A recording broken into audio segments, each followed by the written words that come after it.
Thank you. Reuters reports that the U.S. and Hamas have accepted good old Reuters. A ceasefire, I'm told, a ceasefire proposal from Egypt, but Israel has yet to respond. Is that your understanding?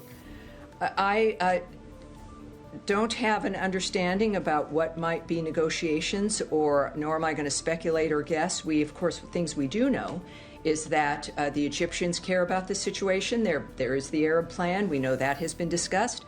We know how the Arab plan has not met the requirements of the Trump administration in a couple of instances, and when it comes to certainly Gazans and their safety in this process. No, I don't have a comment on that. The Israelis have killed 2 more journalists, Hossam Shabbat of Al Jazeera Mubasher, Mohammed Mansour of Palestine Today. That brings the number to 208.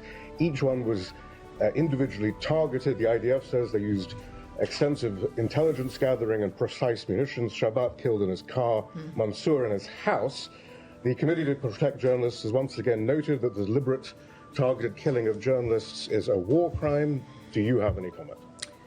I would say that every single thing that's happening is a result of Hamas and its choices to drag that region down into a level of suffering that has been excruciating and has caused innumerable deaths.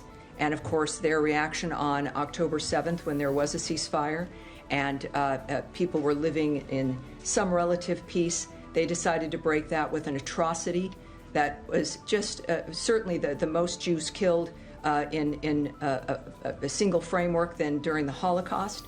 And we also, I can tell you, we stand by Israel and its needs as it defends itself through this period of time, as we also work with them so that they don't need to defend themselves from the barbarity of an entity that has destroyed lives for generations and continues to. So for everyone who has, so many people who do so many jobs and who've lived different lives, and the children and the babies who didn't have a chance to seek their fortunes or their life dreams because of the barbarity of certain people who think that murder is the only way to move through life. Is it a war crime? And I will tell. I'm certainly.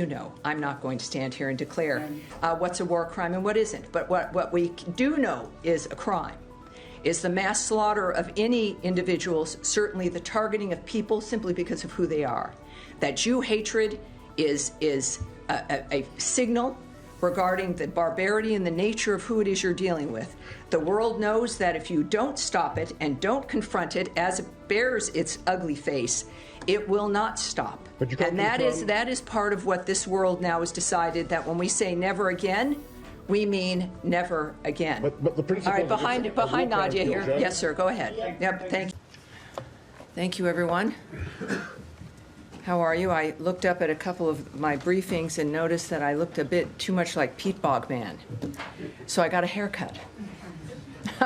It's funny when you're so busy and you look around, and I thought, this has got to be a little bit better. So that's what I've done.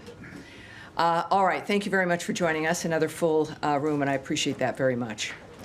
Lots going on, obviously. Let's start, though, with an announcement that many of you know already. Secretary of State Marco Rubio will travel to Jamaica, Guyana, and Suriname March 26th through 27th to advance President Trump's foreign policy priorities in the Caribbean. While in Jamaica, the Secretary will hold bilateral engagements with heads of state from Barbados, Trinidad and Tobago, and Haiti. Secretary Rubio's engagements with our valued Caribbean partners will promote regional cooperation, and we're working on, of course, to end illegal immigration, counter transnational organized crime, strengthen regional actions to address Haiti's political and security challenges, and strengthen the United States economic partnership with Caribbean countries. And that's my announcement. We're going to be doing that starting on Wednesday. A number of you are going to be joining us in what, for the Americans and people around the world watching, we have reporters who are stationed here at the State Department, and their coverage, their beat is the State Department, and they even travel with us. And that's always fun. So I'm looking forward to that once again. And we will start, dare I say, with Matt Lee. Okay. With the Associated Press. Thank you very much, Tammy. And thanks for the trip announcement. Yes. So over the course of the last day or so, embassies and consulates around the world appeared in what looks like it's a concerted social messaging campaign, have been posting tweets and Facebook accounts, some of which are somewhat aggressive and warning people not to come to the United States if they are planning to, protest or cause riots or break the laws. My question is this: because it has always been an offense to not truthfully answer questions on a visa application form, which include your past and what your intents are, what you plan to do in the U.S. It has always been an offense that you can have your visa revoked or deported if you're found to be lying on this. I'm curious why it is that there is this Very good explanation. coordinated effort to get this message out now, and in some cases using this kind of aggressive language, like, you lie to us, you're out, that kind of thing. Well, I think that it's clear that it's a conversation that has not been happening for a while. Certain issues are in the news right now.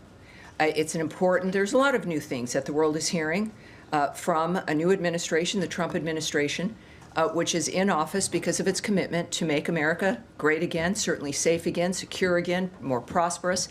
The Secretary of State, obviously, as you've heard, quite often has remarked on that.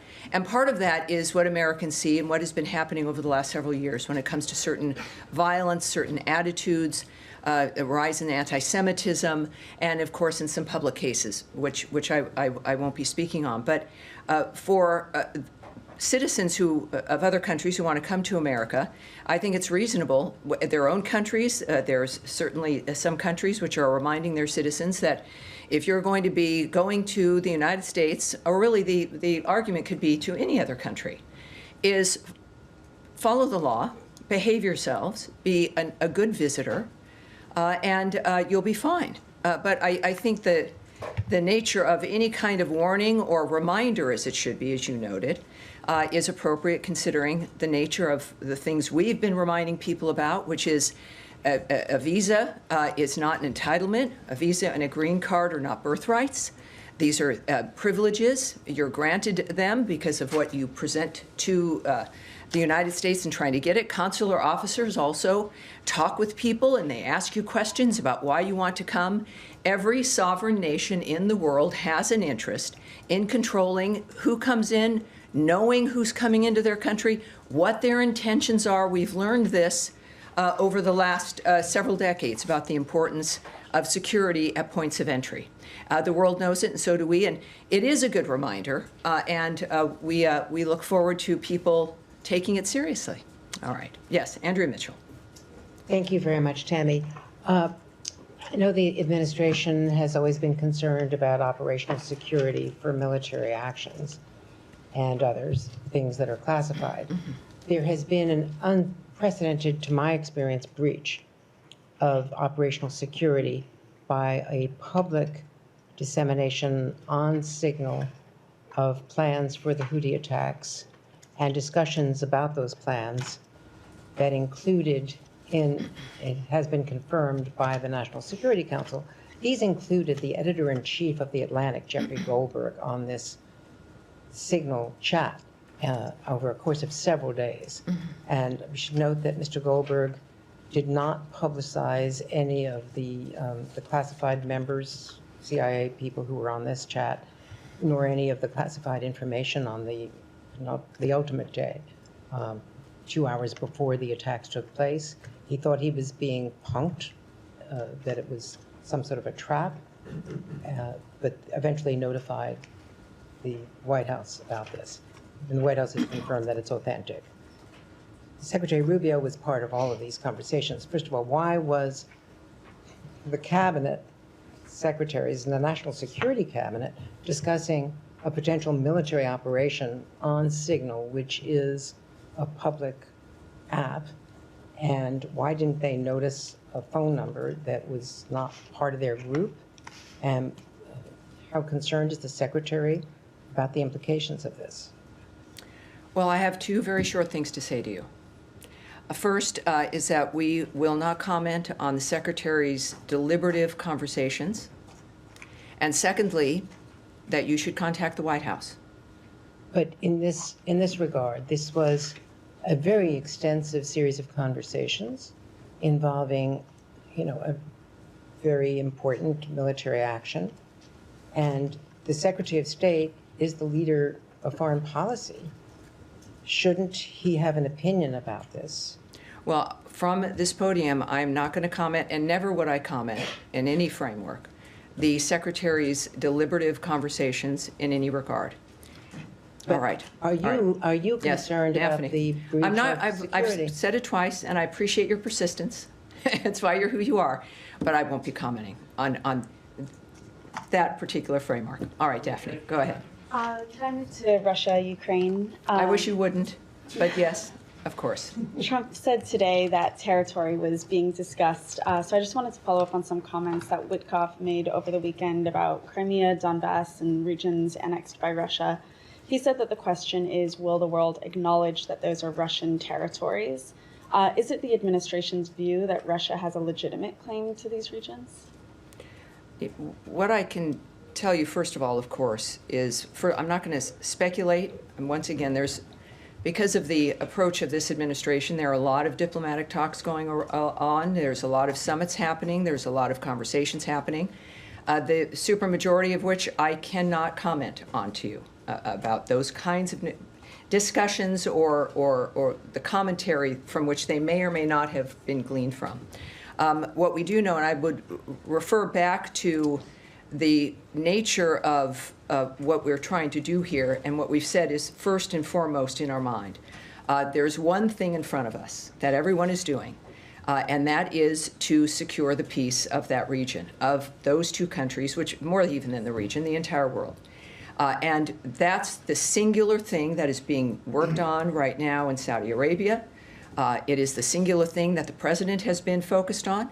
It is what the secretary has been working on pretty much from day one, which is, what are we in, the 9th week at this point. And dramatic changes have already occurred. Fabulous changes have occurred because of the focus. And there's really no other way to do it. You've got to have a dynamic that you're going to convince people that they can embrace and agree to. And the only way to do that is to stay with a framework that doesn't change, doesn't morph, where there's not distractions that you led away from the focus on what it is we're trying to accomplish. So that's what we're dealing with in this regard. And I think just a reminder that until there is a ceasefire, a full ceasefire, that's when, as the president has noted, and certainly the secretary, that until there's a ceasefire, that's when we can then discuss the differences in what proceeds after that when it comes to an enduring peace. Yes. Thanks, Tammy. All Can I right. switch to the Middle East, or did you? Well, do we have any more Ukraine, Russia? Yes, sir. Go ahead. Thank you, Tammy. Just to follow up on the question my colleague asked, I understand you don't want to comment on Witkoff's comments. Some of them, are reflecting Russian viewpoint. Ukrainians do appreciate this administration's effort to solve the problem, but they want to trust you. When they hear what we heard during the interview, how do you want to build that trust on the Ukrainian side? Well, I think that this is why I urge people to look at the nature of what we're accomplishing here and what the end result is. It's not a TV show. This is people working to get to an end result that everyone agrees with. There's no one in the world who wants any of this to continue. There's the people involved, the innocent people on the ground, the world itself. We know all of this affects each one of us. Multiple countries are involved in one fashion or another, and this is about getting to an end point that the world has agreed upon and that all of us agree upon, and we can talk about other interviews or what someone might say, but the fact is, it's even when the secretary's been asked about whether he trusts Putin, the fact is, and I just go back to his point when asked about that, this isn't about trust or if, who you're dealing with and whether or not you like them or you don't, or what that dynamic is. The question is, what do you end with? Is it something that makes the difference in what everyone wants? Is it what we all agree on, and what is going to get us to that North Star of making sure that the slaughter stops? You know, there's, again, we still deal with every day, even with this work. People that were alive yesterday are not alive today. People that are alive today are not going to be alive tomorrow. And the focus has to remain in that framework. And the only thing that brings us to that point are the conversations that are happening, the technical discussions now happening in Saudi Arabia, conversations between presidents, and maneuverings and negotiations and diplomatic conversations that get us to a point of peace. That is the only thing, when we think about the next day, that matters. And that takes us to that point. Now, on that point, Right. may I also get your comment, your reaction to attack the Sumy region this afternoon? I'm sorry, to the what, sir? Sumy region of Ukraine got attacked. You know, they targeted residential buildings, hospitals. Over 90 people got injured. 17 of them are children. Any reaction to that, please?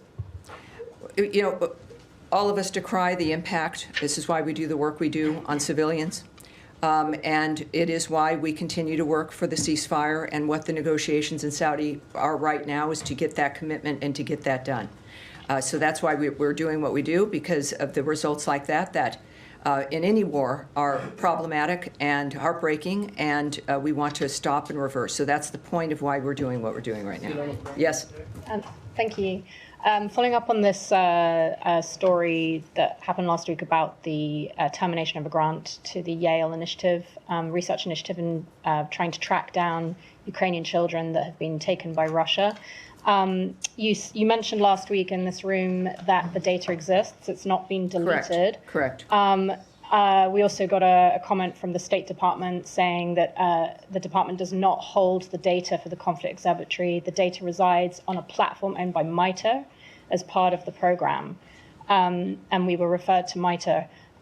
In terms of like evidence of where these children have gone, and when you're dealing with courts of law, is this data something that, even if it's sitting somewhere on someone else's server like MITRE, is it overseen or controlled by the US government in terms of making sure that it's not being tampered with? And is there a concern that with that particular initiative, the grant to that initiative terminated, is there a concern that there's a delay in the work that these researchers were doing in terms of like more of a search and rescue of these particular 30,000 children now being hindered? Well, as you noted, and I will confirm again, is that the data exists. What I will say to your question is that we know it is secure. And that is all I'll discuss about the nature of where it sits and where it is. It's secure. I will also mention something I'd mentioned to you actually earlier, which is that this data and this kind of a program, the grant has been stopped, of course. But it doesn't mean just because something has changed, as this has, that it disappears or stops or becomes something that we can't use. So I would just remind you that there's a variety of dynamics that are occurring when it comes to the world knowing about those missing children, the nature of, I know, President Trump's concern about those missing children. The world is concerned, and the fact, to say the least, Ukraine has been advocating for this. They've been passionate about saving their nation and certainly getting those children back from Russia. And I think that this is, when we think about now the nature of the negotiations, or certainly the conversations, that is part of those conversations. And it's something that we all hope will be resolved sooner than later. Yes, sir. We ready to move on to the Middle East, or you want? I think we should. Sure, let's do it. So 2 topics for you. I'll squeeze them in back to back. Mahmoud Khalil, there was a DOJ brief filing with the court regarding his case. Mm-hmm. And one of the assertions in there was that he had failed to mention part of his resume, part of his history. And one of the things that DOJ brought up was his work with UNRWA. So I know you can't comment on a particular visa case. I'm not going to ask you. I know the drill. But in a larger perspective, does the State Department now look upon work with UNRWA as a potential negative when applying for a green card or other visa? That's question 1. Question 2, on Friday, Dorothy Shea, who heads up on an interim basis the U.S. mission to the UN, called Security Council Resolution 2334 a mistake. It's been, for the most part, the defining policy around settlements for a while now, other than the first Trump admin. The spokesman for the mission told me there's been no change in policy. Her statement doesn't reflect a change in policy. But obviously, she calls it a mistake, it means something. What is the position right now of the Trump admin and the State Department on Israeli settlements beyond the Green Line? Are we going back to the Pompeo doctrine? Is it going to be used as leverage to expand the Abraham Accords, which Vice President Vance brought up today? What is the position? Speculation. I've just got to get my speculation book out. I'm not going to speculate. I'm not going to guess what's in the minds of diplomats, and diplomats are involved, including an ambassador and her statements. I'm not going to speculate on any of that, what they mean, or what other leaders are going to do or not do. And I appreciate we all have questions about certain things. What I can say, well, now I have to say what I can say about what I can't say regarding your first question, is that you mentioned, of course, that there are court filings, and you mentioned the detail of what you say is in a court filing. I'm not going to expand on that either. So what I can say in general is what the Secretary has said, what the President has said, what I have said on numerous occasions, and as brought up here just a little bit ago as well, when it comes to the nature of messaging regarding visas and what the United States expects, and I think what every nation expects. When someone is knocking on the door saying, can we come in? America's answer to that has usually been a resounding yes, please do, using the regular legal system to do it. But the reason that system works is because there's order to it. And we have expectations to what it is you say to us. And if you have an order and expectations and they're never enforced, or it doesn't matter and other people see that, it means that none of the laws mean anything, the regulations don't mean anything, and you're not even really a nation. You're a nation effectively without borders and controls. And no nation operates in that fashion. So it's not, again, certainly not commenting on any particular filing or any particular case. If you lie in your efforts to come to the United States to get a visa for any reason, or for a green card, maybe there haven't been repercussions, or we haven't done things properly in the past. A lot of things have changed with the election of Donald Trump, as the American people have said. What has happened in the past is now unacceptable. We see the impact on people's lives, everybody's lives, and it's not anything new. We want to have the order back. We want to have the rules, the expectations, the values back to how we make our decisions. So it is an important message. It's a normal message. It's a reasonable message. And it's important, and especially for those when there's certainly a court argument, or if you have lied, if you've misrepresented what you were going to do here, there has to be a response to that for a nation to be able to be taken seriously by its own people who rely on it to keep them safe. All right. Yes, sir. Yes. Hi. Changing subject. I'm sorry. Clearly, well, hold on now. So keep that in mind. So now, where were you going? Hold on. All of you, you're right here in front of me. I'm willing to stay here as long as I need to. Yes, ma'am. Nadia. I have two questions, but I want to follow up on the application form, just to be clear. So you're saying that Mahmoud Khalil has lied on the application? Oh, I never commented on his case. I never said that he did at all.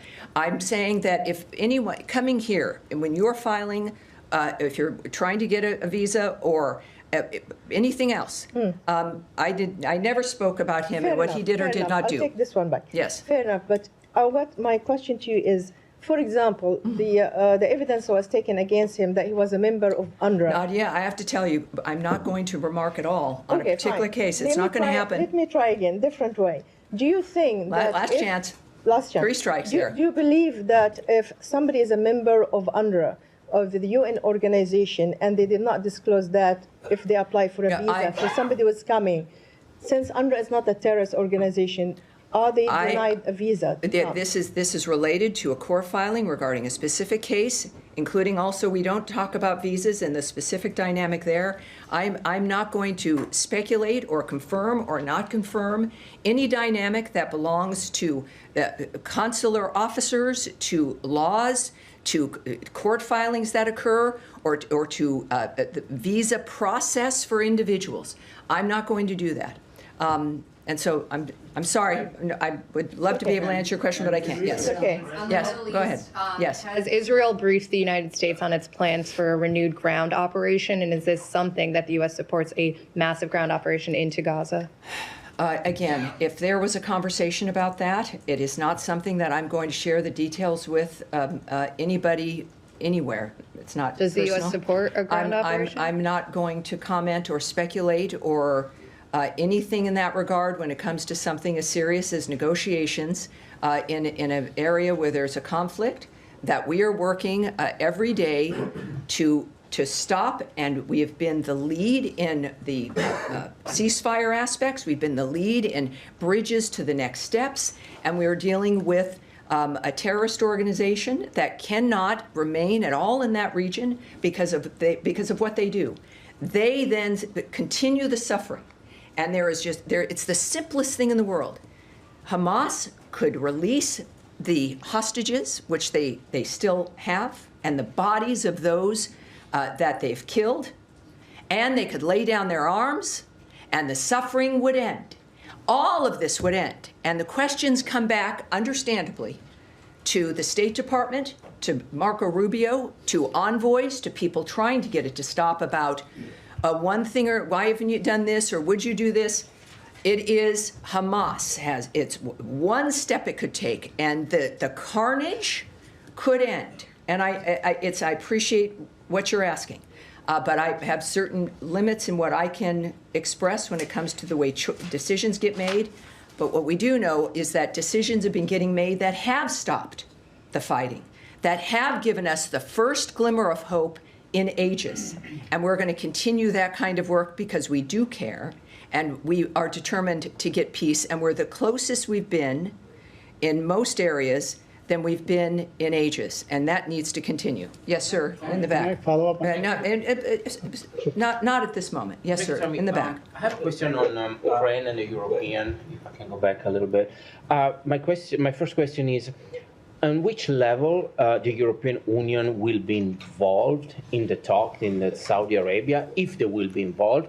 And the second one, if you can give us some more glimpse of the talk, what can you, like, something that you can share with us, like related to the ceasefire, like the Black Sea, or the part of, are we talking about part of Ukraine that's going to be given to Russia, or other left to Kiev? Can you give us a little more? Well, I'd already mentioned before in being asked about please comments on issues after a ceasefire. There is one thing we're working on, that's a ceasefire. I have nothing to say about what comes after a ceasefire, which has to be manifested in full. And we are close to that.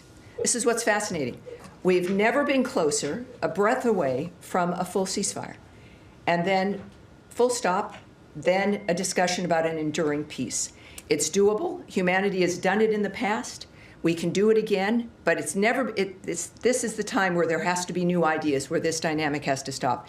What I can tell you in general, you mentioned the Black Sea, is we do have negotiating teams, of course. They're meeting in Saudi Arabia to discuss broadening the ceasefire to the Black Sea on the way to the full ceasefire, which is always the prize. That's the prize right now. There's no other prize. To fully restore peaceful commercial activity. The Black Sea, of course, is key to that. We are continuing contact with both Russia and Ukraine. We're committed to continuing our work to bridge that gap. As the Secretary said repeatedly, both sides will have to make compromises as we are working in this ceasefire range. President Zelensky has agreed on a partial ceasefire against energy infrastructure and has reiterated his willingness to adopt a full ceasefire. There's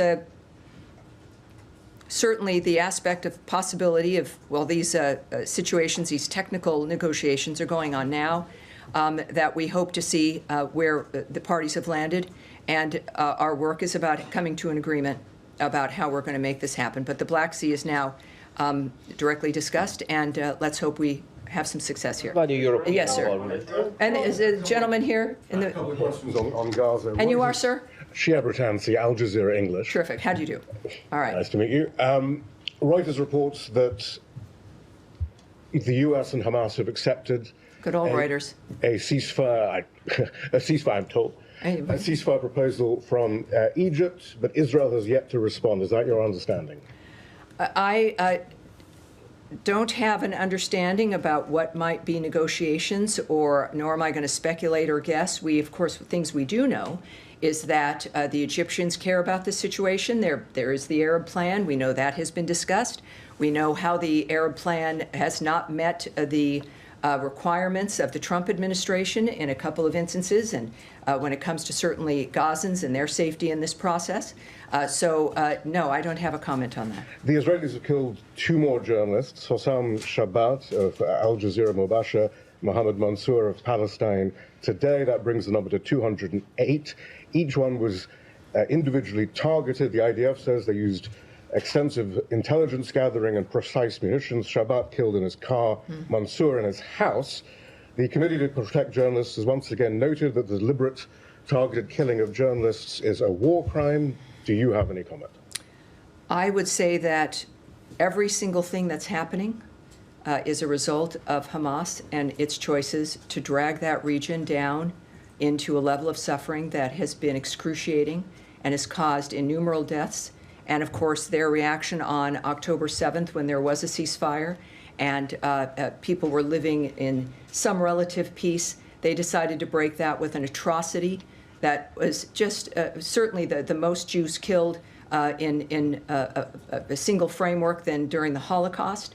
And we also, I can tell you, we stand by Israel and its needs as it defends itself through this period of time, as we also work with them so that they don't need to defend themselves from the barbarity of an entity that has destroyed lives for generations and continues to. So for everyone who has, so many people who do so many jobs and who've lived different lives, and the children and the babies who didn't have a chance to seek their fortunes or their life dreams because of the barbarity of certain people who think that murder is the only way to move through life. Is it a war crime? And I will tell. I'm certainly.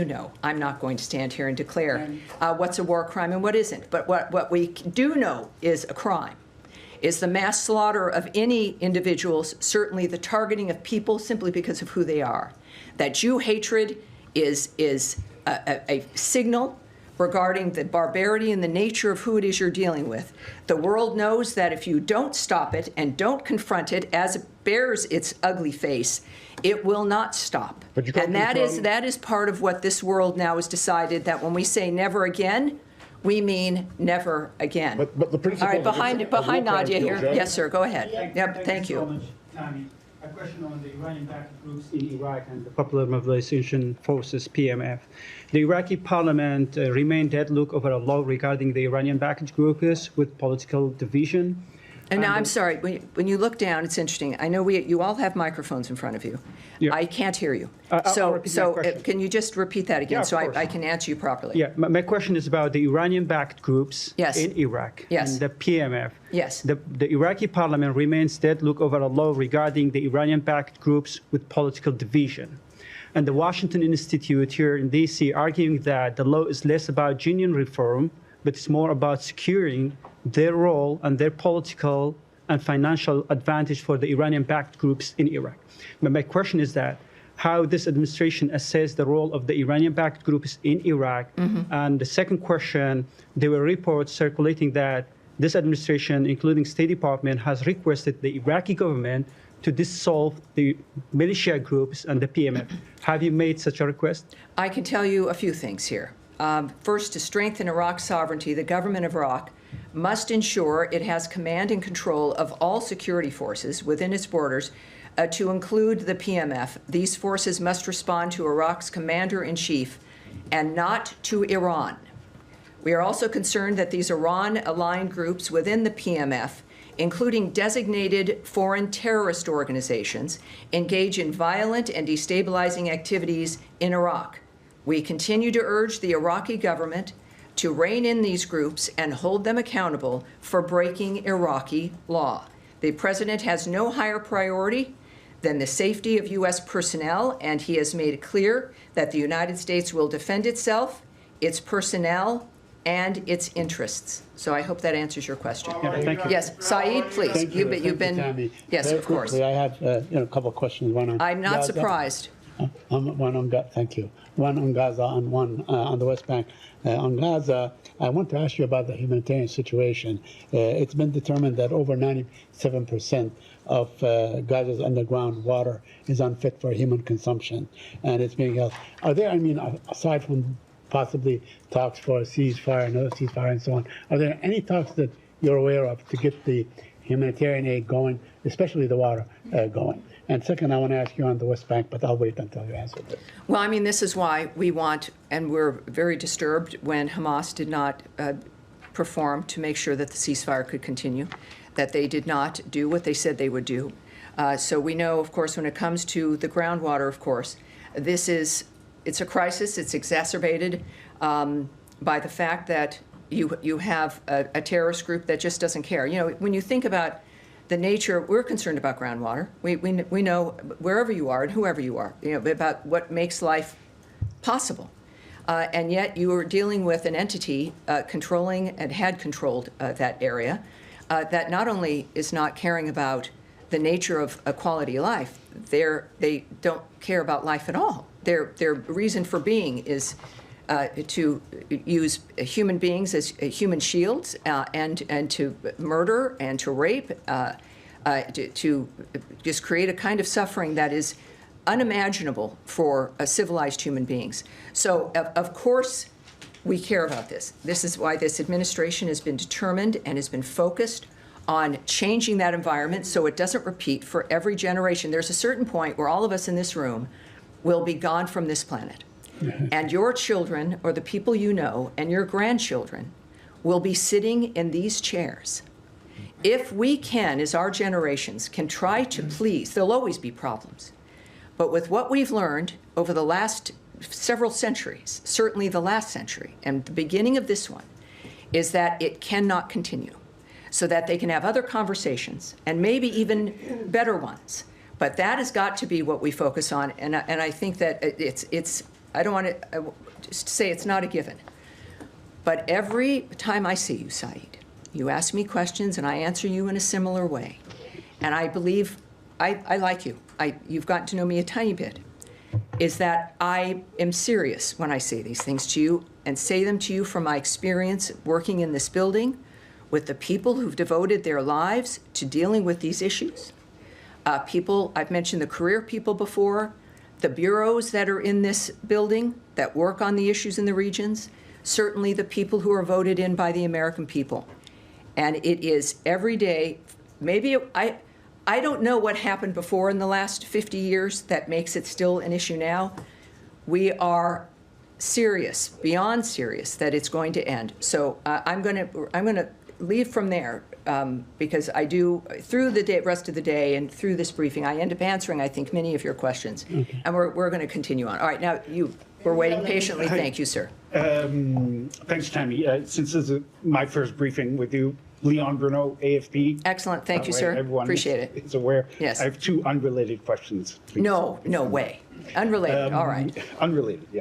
The first is I'd like to go back to an issue which I think is important, which is U.S. aid and humanitarian aid in general. I know you've been asked about this, and you've said that the administration wanted to go after waste and fraud and what have you. When they did. Yeah. Yes. There's been many dire warnings today from UN AIDS agency. Last week from the UNICEF, the children agency. Also last week from the UNHCR, the refugee agency. Basically, the bottom line is, okay, you cut funding, you did this, you did that, but it's having and will have a major impact because it's disrupted many programs, especially from the UN and all that. So, and by dismantling USAID, who are experienced in delivering aid, and there were thousands of people doing it. Who is actually doing now the control, coordination, and distribution of whatever aid is left at State Department? Are you equipped for that? And second, related to this is, what is your general comment as to these very dire warnings from very serious people about the millions of children or people who are going to suffer? And then unrelated question after. All right, thank God, because I was going to want to answer this one certainly first. And you haven't been here because we have been talking about this a lot. So I'm going to say something that everyone has heard in one fashion or another, which is a reminder that just because a structure has changed or stopped does not mean that the nature of our work in that issue has stopped. That because a certain building might be named something else, or a certain program has ended, or that a certain department is over or made smaller, does not mean that that's the reflection of our commitment to foreign aid or to helping the world. That is pretty much what America's done from the start, and we continue to do because it matters. But it will only work when we understand whether or not it is working to accomplish the thing that the people running it say it would accomplish. If the money that is spent is actually, again, according to Samantha Power on her way out as the lead of U.S. aid last year, said 7 to 10% of the money afforded to programs through her entity only gets to the people that need it, making a person wonder, and this is a new debate, of where does the other 90% go? So it is the height of irresponsibility to give people hope with spending billions of dollars, and it's not even reaching the people that you've told that it is supposed to go to. They don't see it. And you don't see the world getting better, do you? You see different things going on, but our expense of foreign aid increases, and you'd think if the foreign aid process was to work, the need for foreign aid would decrease, but it doesn't. It gets bigger and bigger and bigger. The Secretary has called it a foreign aid industrial complex, I think. And there is so much money that what has happened now is, in fact, a reform of this framework to make sure that if we're going to spend, as we have and will likely do in some fashion, billions of dollars to help the world, damn it, those billions of dollars better help the world. That is the basic standard. So there is disruption. We understand that. But it doesn't mean everything has come to a halt. It doesn't mean it ever did, or that it will in the future. Our commitment to foreign aid remains. And just because how it used to look, what it was before is gone, it means that it's going to just look differently. And it will be more efficient. And the waste, abuse, and fraud, which in the beginning of your question, you said in a little bit of a snarky manner, I sometimes am snarky as well, that was like what was said is that we wanted to deal with. Why else, I can say this for this administration, I think, for this State Department, why else are we here? For us, it's to fix this thing. It's to make it really work. It's to make it work for people and to fulfill the promise of what we're supposed to be able to do, and not just have the facade because of a building or because of giant grants and money. So it's disruptive. Again, foreign aid is not going to stop, not by any means. And the form in which it takes and what we expect for it to align with what's important to the United States, it is the taxpayer dollars. What's important to us has made us the best country in the world, and everybody wants to come here, and that we're able to help the world because that's what this nation is, and that's going to continue. But it wouldn't be able to continue if this nation did not look seriously at where the money was going and the amount of waste and fraud that has existed. But there were thousands of people who were dealing with this. Who is actually dealing with it at State Department? You have the manpower to do there it. is State Department, the United States government. It's a very big entity. And there are people, not just, I talk about this with the ceasefires and the negotiations and foreign aid and everything else. Because you don't see it and it's not in front of you doesn't mean it's not happening. It is an operation around the world that is the biggest in humankind So I'm going to move on from that, because coming now to each of the briefings would be good, because you would have heard these answers beforehand. Yes, Andrea, let's get to some people in the back who've had their hands up. Glasses on, please. Yes, sir. Go ahead. I have a question back to the West Bank. I'm wondering if you've seen reports that the co-director of the Oscar-winning film No Other Land was just beaten by settlers and taken from the ambulance from which he was carrying. If not on that particular, there's been a spike in settler violence in the West Bank over the last 15 months. How concerned is this State Department about what we're seeing in the West Bank? Well, I'm going to check any loss of life or people being harmed. Certainly we decry, and that's something I'm going to want us to go back and check on, and I'll do that. But obviously, how concerned are we about violence? By settler violence against Palestinians. When it comes to the issue of violence, I think this State Department, this administration, and as I've been working here, and certainly as an American in general, it's obvious, without my going through a soliloquy again, that we care very much about that and want it to end. Yes, ma'am, in the back in purple. Thank you so much. On Israel, Ayşenur Ezgi Egi, who is an American Turkish activist, was killed by an Israeli soldier on September 6th in the occupied West Bank while attending a protest. More than 6 months have passed since the U.S. government called on Israel to investigate her killing, but there has been no action and accountability until this date. So I'm wondering if the administration pursuing justice and accountability for Ayşenur and other Americans who were killed by Israel, and would you support an independent investigation into her killing as demanded by Ayşenur's family? Again, because of the world we live in, often I have to say we decry the harming or the injury or the killing of anyone. But when it comes to the nature of what Israel is doing, obviously I'm not going to speak to the nature of the choices they've had to make in what is clearly one of the most difficult times in their history, in the history of everyone in the region. But what I will do, let's go back. Let's make sure we follow up, Heather, on that particular issue, and we'll take it from there. That's where we're going to go. And in the back, did I hear JFK? Because interestingly, we haven't brought that up yet. So let's give that a try here.